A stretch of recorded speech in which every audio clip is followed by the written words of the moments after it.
Okay guys, today Electric Fetish Workshop. We've got my first vintage guitar. Recently picked this up off of Reverb. It's a 1978 Gibson RD Custom. I think they only made these guitars for a few years, 77 to 81 I believe. They had the standard, the custom, and then the artist. 3 different levels. I think custom was the middle. Custom and the artist series came with synthesizer pickups of some sort, which I actually have. They weren't a big hit, so a lot of people, as in the case with this guitar, pulled out the original electronics and put in traditional standard pickups. So I'm going to attempt at some point to replace all the original stuff. I think it's all here. A couple things that are disconnected. I probably have to resolder these. Leave these go right here to these 3 pins. You can see that. These are 3 pins here, and I think that matches up with these. So I gotta reconnect those. I believe those connect to the pickup ends. This one only has one. I think maybe one's missing.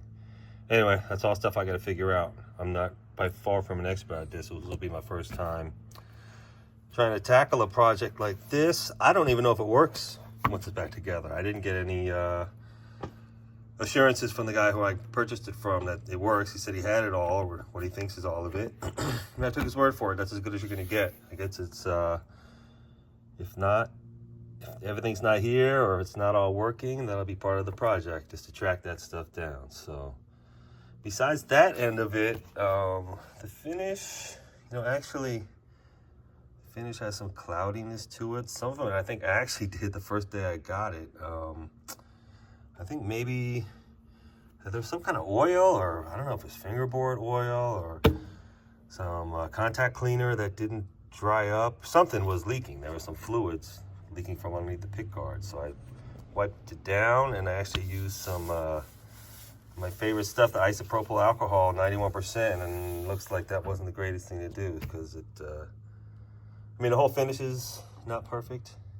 I was planning on, hopefully I can buff all that out. We'll see.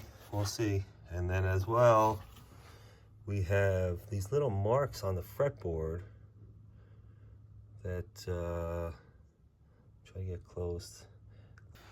It looks like part of the finish. I don't know, something dripped on the finish, and the finish came off, because you can see that it's indented there. It's lower there. The surface is lower there. And maybe it's a maple fretboard, so maybe that got stained. I don't think that's natural markings in there, because like I said, you can see that the finish is missing in those spots. So I don't know if something dripped on there or what. I don't know if it happened, I don't remember the pictures from buying it. He didn't disclose this. I'm not really upset with it. I'm part of the project, but it's kind of confusing when you're playing. It looks like the fret marker, so I definitely want to fix that. So gotta figure that out. Gotta figure out the rest of the finish. There's no checking at all. I guess maybe this guitar spent its whole life in California, because I guess the temperature, the climate here doesn't change enough to really induce the checking that you see on some of these older guitars. I have a few Gibsons with a nitro, and they haven't checked yet. Kind of hoping they do, but we'll see. And then on the back, I want to show this is a flamed maple 3-piece neck. If you can pick that out there. Really nice wood on there.